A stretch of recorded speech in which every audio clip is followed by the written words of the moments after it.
Cameras rolling. Back on Racing Insider Bets. Josh here. You know the drill. Just recently posted a Cheltenham video. That's had some good views. So appreciate everyone that's watched that and like and subscribe. That's really helping the channel out, and I do appreciate that. But we're now looking this video be a bit shorter, looking at the Friday meeting at Cheltenham for the December meeting. There's a few races at Doncaster and Bangor, but I just couldn't see anything at the moment that's really kind of jumping off the page to me. So I thought I'd focus with the big one, televised one at Cheltenham. Give you 3 tips for that today and a few sort of nods each to looking at sort of things. And obviously I'm a value tipper, so bigger odds at 10 to 1, 9 to 1, and then I've got a win bet for you as well. So we do it here. We know the drill. Get kicked off. I just want to reflect on last weekend's action. We had a really solid weekend. Obviously Friday was a great day for the channel. Had Lossy Mouth run up at 7 to 1. Really sort of impressive victory that. And then we had the Cobb running in at 16 to 1 each way. Which is another good. We only won one. Obviously Snow Leopardess. Anti-Post, I tipped her up for the Beecher, and she at 10 to 1, and she ended up running off at 7 to 1 and winning. Looked really comfortable with the defences, didn't she? And I think she could be a potential shot for the national. Have to see how that kind of all plays out, but she could be one. You never know. She just, the way she jumped was she jumped perfectly, so you would never want to rule her out after that kind of that kind of performance. So she'll obviously have the medal out. So I'll be interested to see how they campaign over the rest of the season. Actually, I'll definitely keep tabs on that. So that's one to look out for. And that was a good win for us, and had some decent wins like Metier. I thought was going to win, honestly, and I don't know, very keen, and then got pulled up. I'd like to know why, but we have no idea. So anyway, it's fine. We'll move on. It was a profitable weekend, a good weekend. So 7 to 1 winner, a 10 to 1 winner, and a 16 to 1 each way shot. So hit. So we'll get in there. Channel's starting to move along, getting some profitability, which is what we want to see. So that is obviously the aim, and that's what we're shooting for this Friday, the 10th of December at Cheltenham. I just want to give a quick shout out to the first race, because if you look at it, I'm just going to get it up here. If you actually look at the card, it's really interesting. Sort of, it's a British EBF National Hunt Novices Hurdle. It's a qualifier. It's a Class 3, but the sort of top 3 in the market are Harter Diorderies for Dan Skelton, JPR1 for Colin Tizard of Washington for Ollie Murphy. Now, I don't know a lot about Harter Diorderies. He's only run twice and is a very short price favourite, so I'm assuming he's obviously had a lot of promise and could be a bit of a prospect for the Skelton Yard. But I have seen JPR1 in the flesh at Exeter when he ended up running up a very hotly contested novices hurdle there. He beat Latrell Ladd, who I think was a great, came in I think was it the last season, ran up second in the Persian War behind Comprond.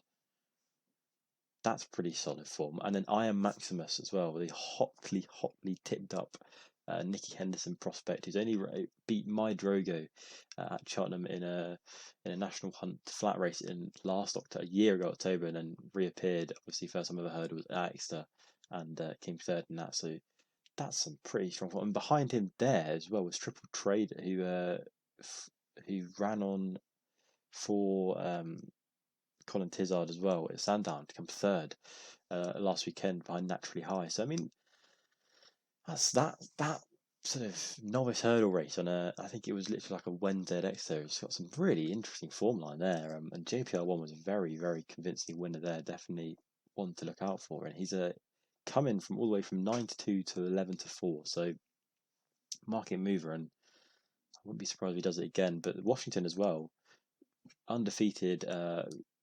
When he undefeated it before he ran in the November meeting at Cheltenham, he won his reappearance at Bangor pretty comfortably, and then went to Cheltenham and ran up pretty. I think it was 2 lengths down on I Like to Move It in a Grade 2. That's Grade 2 form. I thought he actually could have had him that day.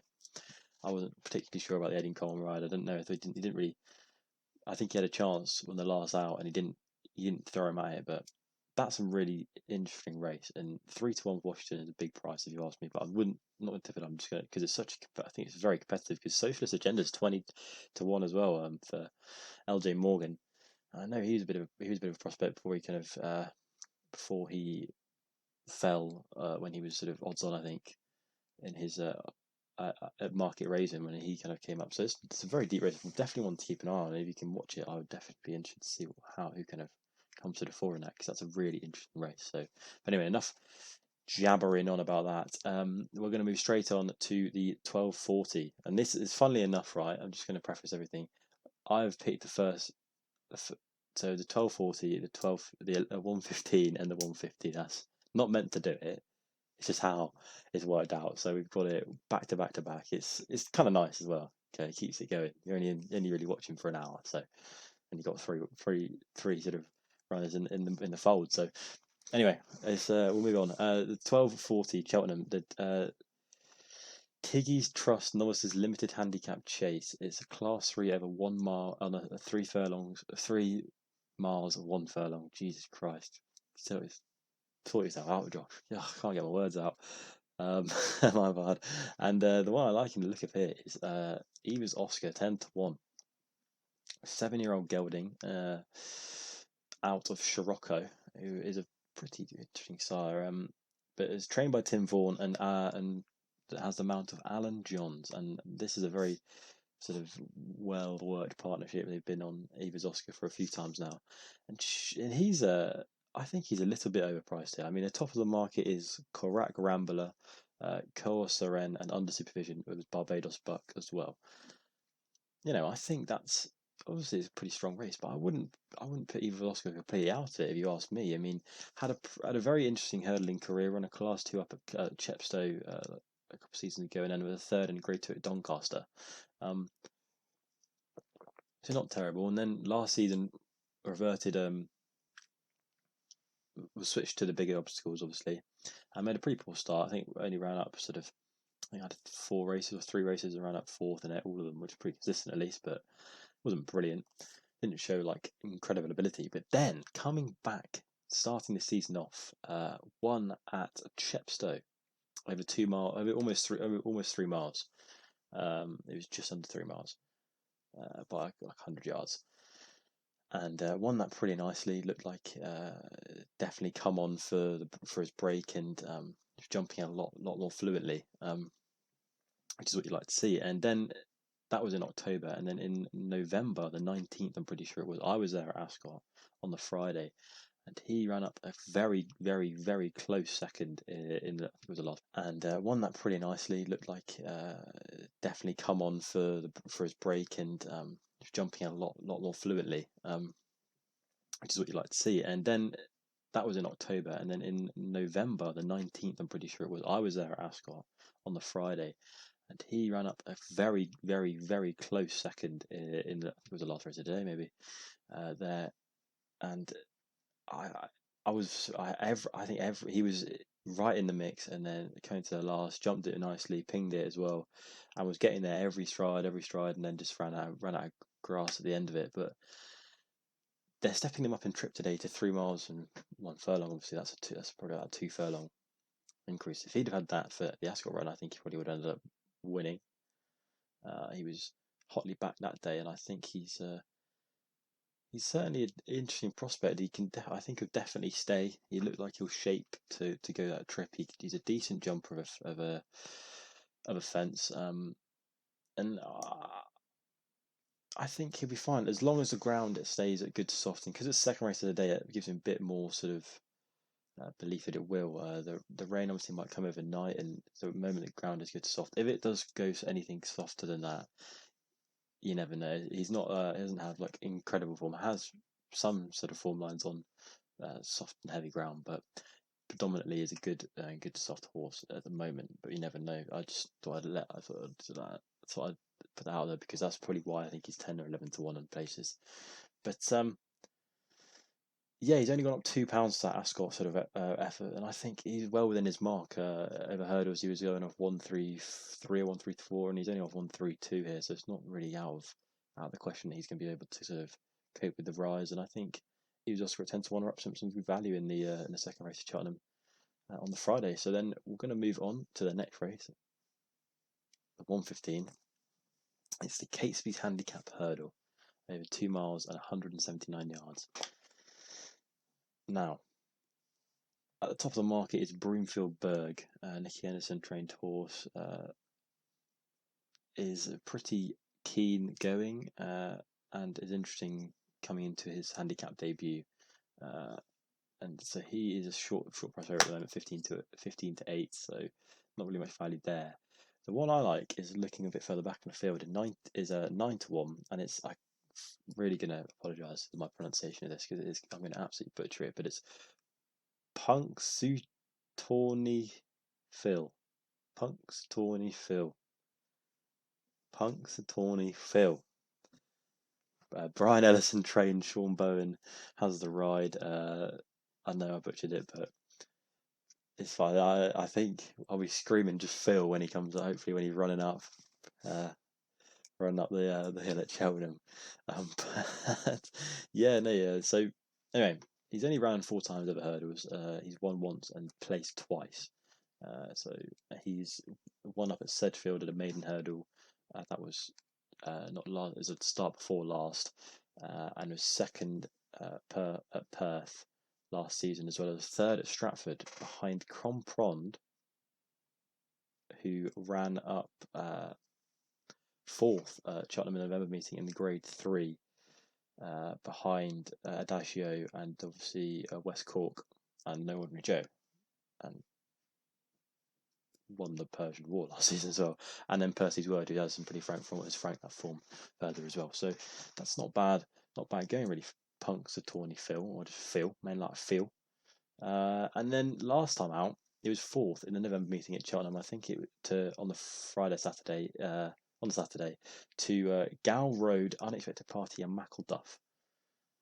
It was a very good race, and he was there or thereabouts. I'd say, sort of coming. He definitely stayed on for the run.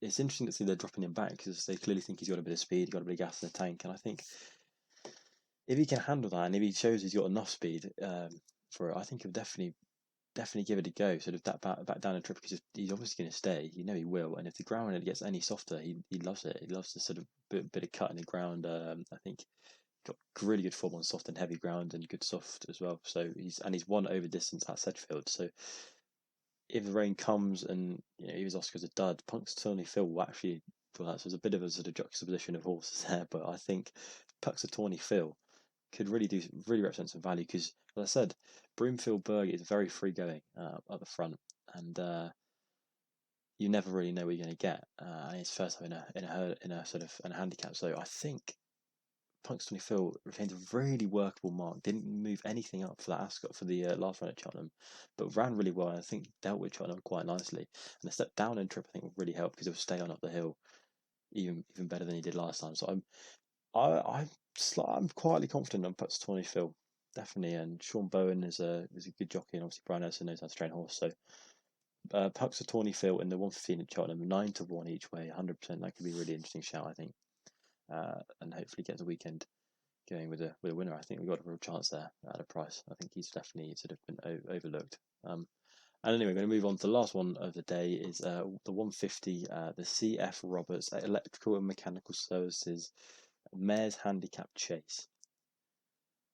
Get that sponsorship in there. It's a Challenger Mares Chase qualifier. It's a class 3 over the 2.5 miles with a bit of chump change of yardage at the back end there. Now, horse I'm really liking the look of here, top of the market, is Rose of Arcadia. It's 9 to 4 on William Hill with 3 to 1 on Bet365, and I think if you can get anything at 3 to 1 or over, I think that is definitely value. It is rated 3 to 1 on Bet365, as I've said. She is a very promising mare for the Cheveley Park stud. Is trained by Colin Tizard and is a mount of Brendan Powell. Obviously, we know they're red hot form at the moment, and hopefully will continue with Rose of Arcadia. She was a very interesting hurdling prospect. With second in a Grade 2 at Newbury, and was third last time at Wincanton in just starting November, I think it was. Ran up behind Winhouse and actually beat who is it? Una de la Sernia as well. So I thought that was quite good form there, and Winhouse is a proper pony. So that will definitely blew the cobbles away, and I think she shapes as if she'll take towards the bigger obstacles. And the one thing that's really to get me there is the market support. It's very strong market support. I think she's in from 9 to 4. Nine. She was in from 9 to 2 last night to 9 to 4 tonight. I think that people must have cottoned on to the fact that she is showing a lot, must have shown a lot at home, and I think there must obviously some money top end of the market for her, and that gives me the sort of impression that the yard will believe that she'll go over the bigger stuff, and I think she could run up quite nicely here because the only people in behind are Fontaine, Collonge, Charlie Deutsch, and Venetia Williams. Obviously, that's a lethal partnership at the moment, but